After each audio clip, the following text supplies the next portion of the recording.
Friends, welcome again to this channel.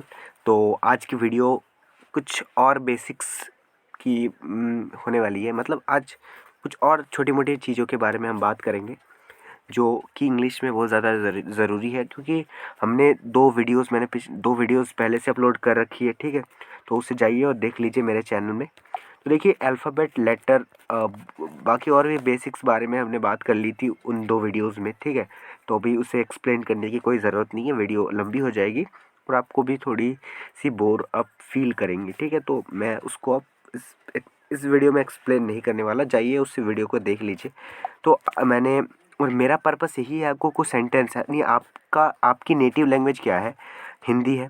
ठीक है, तो हिंदी टू इंग्लिश ट्रांसलेशन को इम्प्रूव करना मेरा मकसद है, इस चैनल का मकसद है, इस चैनल का पर्पस है। ठीक है, तो देखिए, सेंटेंसेस को बनाना सीखना है। मकसद क्या है, सेंटेंसेस को बनाना सीखना है, यानी कोई भी सेंटेंस आप हिंदी का कोई भी सेंटेंस आप बनाना सीख जाए, मेरा मकसद है ये। तो उससे पहले हमें ये पता होना चाहिए कि सेंटेंसेस होते क्या है। तो चलिए पहले इसी टॉपिक के साथ, यानी इसी बात को थोड़ा सा एक्सप्लेन करता हूँ कि सेंटेंस क्या होता है और उसके कितने प्रकार होते हैं। ठीक है, चलिए स्टार्ट करते हैं। तो फ्रेंड्स, देखते हैं सेंटेंस क्या होता है इंग्लिश में, यानी कोई भी भाषा में वाक्य, यानी हम जो सेंटेंस बोलते हैं, मैं भी अभी जो बोल रहा हूँ वो सेंटेंस ही बोल रहा हूँ। सेंटेंस क्या है, देखिए, हर भाषा में कुछ भी कहने या लिखने के लिए शब्दों के समूहों का प्रयोग होता है। शब्दों का वह समूह जिसमें किसी बात का भाव पूर्णतः स्पष्ट हो, उसे वाक्य कहते हैं। दूसरे शब्दों में हम कह सकते हैं कि वाक्य वे हैं जिनसे सुनने वाले को पूर्ण संदेश का पता चल जाए।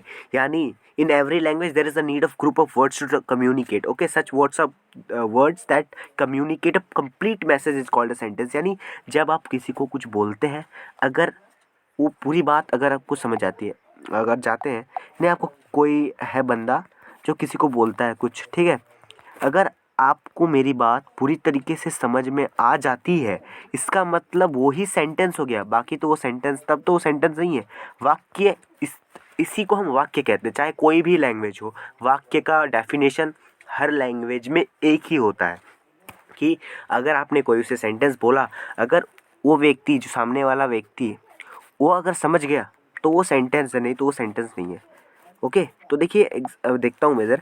मान लीजिए आपके ऑफिस में पूछा गया क्या आप ऑफिस जाएंगे, मैंने उत्तर दिया नहीं। आप समझ गए कि मैं ऑफिस नहीं जाऊँगा, आप सिर्फ नहीं बोल दिए, तो इसी से पता चल गया कि आप ऑफिस नहीं जाएंगे।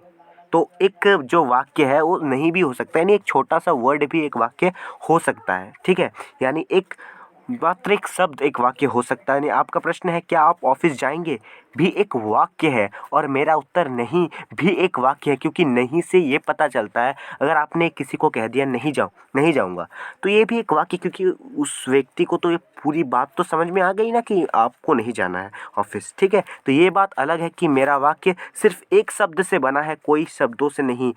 महत्वपूर्ण यह नहीं है कि वाक्य में शब्द कितने हैं, महत्वपूर्ण यह है कि कहे गए वाक्य द्वारा संदेश प्राप्त है या नहीं, यानी कंप्लीट मैसेज कन्वे हो रहा है या नहीं। बस इसी बात को आपको फोकस करना है, इसी बात पे आपको ध्यान देना है। ठीक है, अगर आप ध्यान से सोचें तो मेरे कहने का तात्पर्य स्पष्ट था कि मैं ऑफिस नहीं जाऊंगा, तो सिर्फ नहीं बोलने से वो काम चल गया। ठीक है, यानी बात समझ में आ गई उसे, तो अब पूरी बात तो बताने की ज़रूरत नहीं है, तो इसीलिए मेरा वाक्य पूर्ण है या प्राप्तीय है। ठीक है, तो यही सेंटेंस की डेफिनेशन है, कंप्लीट डेफिनेशन। सेंटेंस हर लैंग्वेज में सेंटेंस का डेफिनेशन एक ही होता है। ठीक है, चलिए देखते हैं कितने प्रकार के होते हैं सेंटेंस। सो फ्रेंड्स, सेंटेंस में तो है ना, तो क्लासिफिकेशन दो भी होता है। तो क्लासिफिकेशन एक, यानी CAL, यानी क्लासिफिकेशन एक में सेंटेंस में कुछ अलग प्रकार होते हैं। ठीक है, चार या पांच प्रकार होते हैं, एक्चुअली चार ही प्रकार होते हैं। ठीक है, क्लासिफिकेशन वन में, लेकिन वो एडवांस है, तो एडवांस में अभी नहीं जाऊंगा, अभी धीरे धीरे बेसिक पे पढ़ रहे हैं, तो बेसिक की ओर पहले, मतलब धीरे धीरे करके एडवांस में भी जाएंगे, लेकिन पहले बेसिक बात पूरी पता होनी चाहिए, जो हमें सिंपल सेंटेंस में मदद करेंगे। यानी हमारा अगला टॉपिक है, अगर सारे बेसिक खत्म हो जाते तो सिंपल सेंटेंस होगा, तो उसमें जो काम आएगा, यानी जो नेक्स्ट टॉपिक में जो काम आएगा, उसी के बारे में मैं बात करने वाला हूँ। ठीक है, तो देखिए, तो क्लासिफिकेशन 2 के अकॉर्डिंग, उसके अनुसार, दूसरे वर्ग के अनुसार वाक्य कितने प्रकार के होते हैं। तो अभी दूसरे, मतलब जो चार, दो क्लासिफिकेशन है, तो मुझे पहला क्लासिफिकेशन अभी फ़िलहाल ज़रूरत नहीं है। ठीक है, तो अभी दूसरे क्लासिफिकेशन की ज़रूरत है, हमें वर्गीकरण की ज़रूरत है, ठीक है। तो देखिए इसमें क्योंकि इसी को हमें अभी ज़रूरत में लेना है, बाकी उधर को अभी छोड़ना है, ठीक है। तो देखिए यही है, ये सेंटेंस के प्रकार, सेंटेंस टाइप कितने टाइप के होते हैं, एग्जाम्पल भी है इधर बाद में देखते हैं।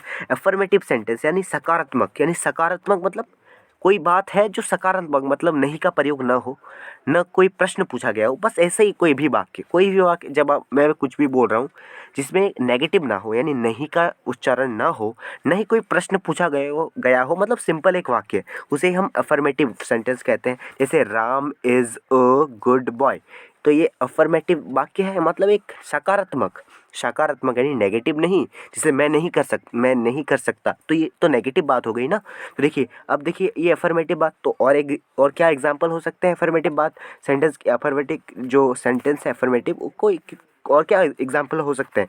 तो देखिए जैसे वह एक लड़का है, तो इसमें तो मैं प्रश्न नहीं पूछ रहा हूँ, ठीक है, मैं तो इसमें प्रश्न नहीं पूछ रहा हूँ, मैं तो सिर्फ बता रहा हूँ मैं वो लड़का, यानी एक सिंपल सेंटेंस है, कोई ज़्यादा लफड़ा नहीं है। यानी इसमें मैं नहीं तो मैं नहीं जोड़ रहा हूँ, यानी ये तो नेगेटिव तो नहीं है, नेगेटिव नहीं है तो क्या है, ये पॉजिटिव सेंटेंस है, यानी अफर्मेटिव सेंटेंस है। तो मैं इसे पॉजिटिव सेंटेंस नहीं कहूँगा, इसे अफर्मेटिव सेंटेंस कहूँगा, ठीक है, क्योंकि पॉजिटिव नेगेटिव की बात नहीं हो रही है यहाँ पर, अफर्मेटिव सेंटेंस की बात हो रही है, क्योंकि इंग्लिश में अफर्मेटिव सेंटेंस कहते हैं इसे, नेगेटिव और पॉजिटिव सेंटेंस हम नहीं कहते हैं, इसलिए अभी नेगेटिव पॉजिटिव पे बात नहीं हो रही है, सिर्फ एक सेंटेंस है। बात समझ में आ गई आपको पूरी, ठीक है। तो मैं आपको समझाता हूँ, ठीक है। तो अब मैं पहले से इरेज कर देता हूँ, ठीक है, तो भी बाकी आपको पूरी समझ में आ जाएगी।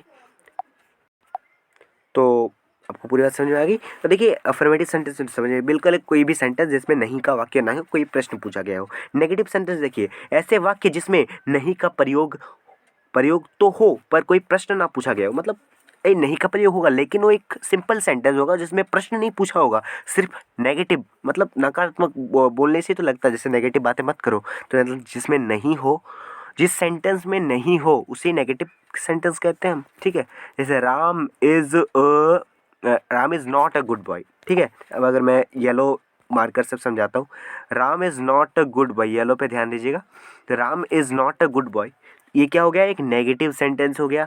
और देखिए नेगेटिव सेंटेंस समझ में आएंगे, बिल्कुल जैसे मैं नहीं कर सकता, ये I can't do it, negative sentence हो गया, ठीक है। देखिए इंटरोगेटिव, अब इंटरोगेटिव पे चलते हैं। इंटरोगेटिव मतलब क्या होता है, प्रश्न करना, प्रश्न पूछना। तो ऐसे वाक्य जिसमें नहीं का प्रयोग न हो पर प्रश्न पूछा गया हो, नहीं का प्रयोग ना होगा, सिर्फ प्रश्न पूछा गया होगा, सिर्फ एक प्रश्न जिसमें नहीं हो। जैसे क्या राम एक अच्छा लड़का है, जैसे एक एग्जाम्पल आप देख सकते हैं, लेकिन यहाँ पर नहीं का प्रयोग नहीं हुआ है सेंटेंस में, इसमें नहीं, ये नहीं बोला गया है कि क्या राम एक अच्छा लड़का नहीं है, ये नहीं बोला गया है, इसमें सिर्फ ये बोला गया है क्या राम एक अच्छा लड़का है, क्योंकि इसमें सिर्फ प्रश्न पूछा गया है, तो इसीलिए इसे इंटेरोगेटिव सेंटेंस कहते हैं। बात समझ में आ गई को, ये बात समझ में आ गई को, ठीक है। नेगेटिव इंटरोगेटिव देखिए नकारात्मक प्रश्नवाचक, हाँ ऐसे वाक्य जिसमें नहीं का प्रयोग भी हो और प्रश्न भी पूछा गया हो। देखिए नहीं का भी प्रयोग होगा लेकिन प्रश्न भी पूछा गया होगा। जैसे क्या आराम, अगर मैं जूम करके दिखाता हूँ तो आपको क्लियर हो जाएगी बात, ठीक है। जैसे इधर देख सकते हैं आप, जैसे क्या राम एक अच्छा लड़का है, रुकिए, कम ऑन, देखिए तो इसमें क्या है, क्या राम एक अच्छा लड़का नहीं है, तो मैं इसमें ये पूछ रहा हूँ कि क्या राम एक अच्छा लड़का नहीं है, is Ram not a good boy. तो देखिए आपको थोड़ा इस कलर से समझाता हूँ, is Ram not a good boy. तो देखिए इस सेंटेंस में अब देखिए क्या राम एक अच्छा लड़का नहीं है, यानी सेंटेंस देखिए प्रश्न भी पूछा गया है और नहीं भी है, तो इसे हम नेगेटिव इंटरोगेटिव कहते हैं। यानी इंटरोगेटिव किसे कहते हैं, जिसमें सिर्फ प्रश्न पूछा गया हो, नहीं ना हो। लेकिन नेगेटिव इंटरोगेटिव किसे कहते हैं, जिसमें प्रश्न तो पूछा गया हो लेकिन नेगेटिव भी हो, उसमें कोई नहीं भी छुपा हुआ है, ठीक है। बात समझ में, इसमें क्लासिफिकेशन 2, ठीक है। अब जो सबसे इंपॉर्टेंट बात जो आपको आगे पढ़नी है कि 3 पार्ट्स ऑफ अ सेंटेंस, जिसमें से हम कोई भी इंग्लिश सेंटेंस का फॉर्मेशन, यानी इंग्लिश सेंटेंस कैसे बनता है। इंग्लिश सेंटेंस बनने के लिए इंग्लिश सेंटेंस की जो फॉर्मेशन होती है वो फॉर्मेशन कैसे होती है, 3 पार्ट्स ऑफ अ सेंटेंस, यानी सेंटेंस के जो 3 पार्ट्स होते हैं उसी पार्ट्स के मतलब के थ्रू जो इंग्लिश के सेंटेंसेस बनते हैं। यानी अगर आप कोई भी आप हिंदी सेंटेंस को ट्रांसलेट करना चाहेंगे इनटू इंग्लिश, ओके, कोई भी आप हिंदी सेंटेंस को इंग्लिश में ट्रांसलेट करना चाहेंगे तो 3 पार्ट्स ऑफ अ सेंटेंस बहुत ज़्यादा ज़रूरी आप की ज़रूरत आपको बहुत ज़्यादा पड़ने वाली है। तो वो क्या क्या है पहले देख लेते हैं। वो सिर्फ है सब्जेक्ट, वर्ब एंड ऑब्जेक्ट। ठीक है, object, subject, verb and object which is the most important thing in English. So आपको यही बात इंग्लिश में यही सबसे बड़ा और सबसे यानी सेंटेंस मेकिंग में यही काम आएगा आपको। इसको आपको समझ लेते हैं, समझ लेंगे, लेकिन अभी नहीं, नेक्स्ट वीडियो में समझेंगे क्योंकि वीडियो लंबी हो जाएगी तो आप बोर हो जाएंगे। तो मैं नहीं चाहता कि आप इंग्लिश सीख जाए, मैं चाहता हूँ कि आप इंग्लिश सीख जाए, लेकिन बोर मत होइए, क्योंकि अगर आप कोई वीडियो लंबी बनेगी तो आप उसमें बोर हो सकते हैं, तो आपका मन भी नहीं लगेगा। तो अब थोड़ा इंग्लिश सीखने की जर्नी बोरिंग हो जाएगी, तो मैं नहीं चाहता ये बिल्कुल। ओके, मैं चाहता हूँ कि आप इंग्लिश सीखें, इंजॉयमेंट के साथ साथ सीखें और विदाउट एनी कन्फ्यूज़न सीखें। So thanks for watching this video and I will talk to you in the next video lecture. So that until then, bye, take care and keep practicing and keep using this and keep repeating and revising them. Okay, thank you.